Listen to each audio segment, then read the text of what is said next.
Sione, you've won a few big games for Scotland. Where does this rank? Not too sure really. To be honest, the feeling throughout the week is we're pretty confident that we were a better team than this Wallaby team. So I'm not too sure if it's an upset or something like that, or how the media views it. But yeah, we were very confident that we were going to be the better team today. So no, it's a good win, but I don't think it's the best win or anything. Yeah, we're looking forward to Six Nations now.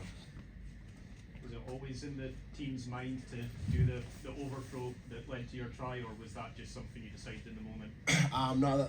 In the moment. Should we give away our secret? It's your idea. In the moment. No, it's one of our set plays there. To be honest, I was actually against calling it there because it was only 7 meters that they had to come up, but Finn said go for it, so we went for it and it worked out pretty well. So where did that confidence come from? Because it's surely been playing well.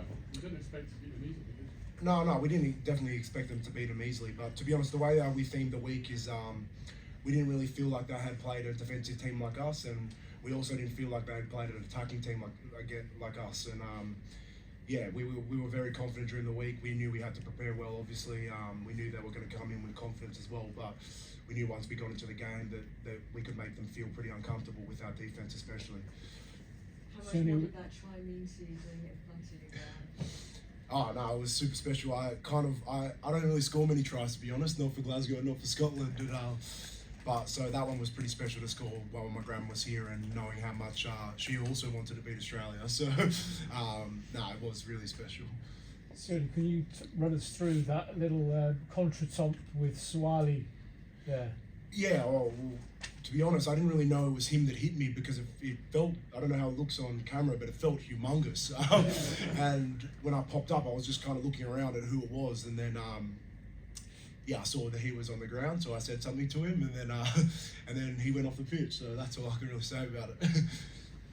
What did you say to him? Because he looked furious. He said nothing. I said I hope you're okay. There seemed to be quite a bit of back and forth between yourself and some of the guys. Was that a bit of a feature of the game for you? To be honest, I talk a lot during every game. I don't know if you've picked up on that, but yeah, when you play your mates, you want to beat them, and yeah, there was a bit of stick out there, but it makes the game a lot more fun for me, anyways. Was it the Grand City and entrance was handed over the trophy to? She handed over the trophy? Yeah, did you just? I didn't see it. Yeah, she whispered in my ear and said, "We got him."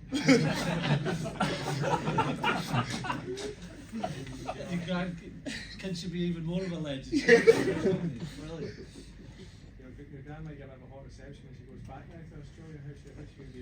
A hot reception? Yeah, just think she's to be honest, I don't think she'll mind. To be honest, she's going back to. She lives with my dad. At our family home back home. So my dad will pick her up for the airport. So she'll be safe. Sione, did it feel strange? You've spoken about your gran a lot, and they've flown her over, and she was being shown. I don't know if you saw it though. She was up on the big screen, and the crowd cheering for your gran. Like, did it feel weird?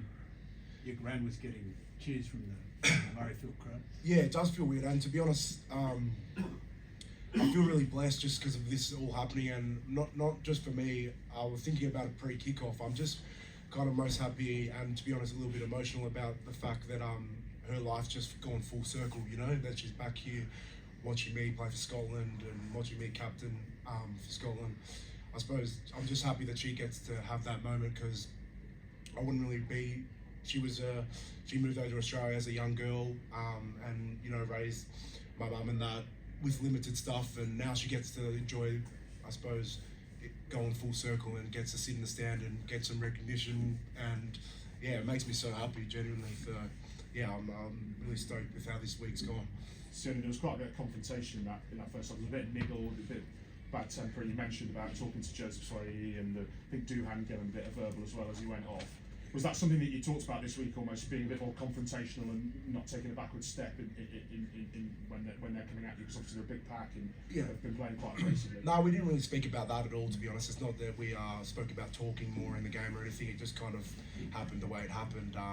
But yeah, one thing we did speak about is, I suppose, nullifying the guys that they call upon to make them go forward. Guys like Rob Valentini, Angus Bell, and they still had their moments in the game because they're awesome players. But I thought the way our packs stood up today, and I think they had a lot of confidence coming to this game with the way they've been playing. But the way our pack stood up, and slowed down their ball and got in front of their big ball carriers is probably one of the big reasons why we won that game. Did you take motivation, Sione, that everyone was talking up Australia, its attacking force, and maybe not talking up Eastern? Not so much that we're talking about us. We just knew they were going to be a confident outfit coming in, and I said it before the game. It's actually really nice to see Australia back playing some really good rugby under Joe Smith. But like I said, we had spoken about we didn't think they had played a defensive team on this tour like us, and they hadn't defended a team like us. So we were also confident. So it took a bit of time for it to kind of click, you know, in terms of that. What was your take on that? What did you have to kind of fix just to get the thing going?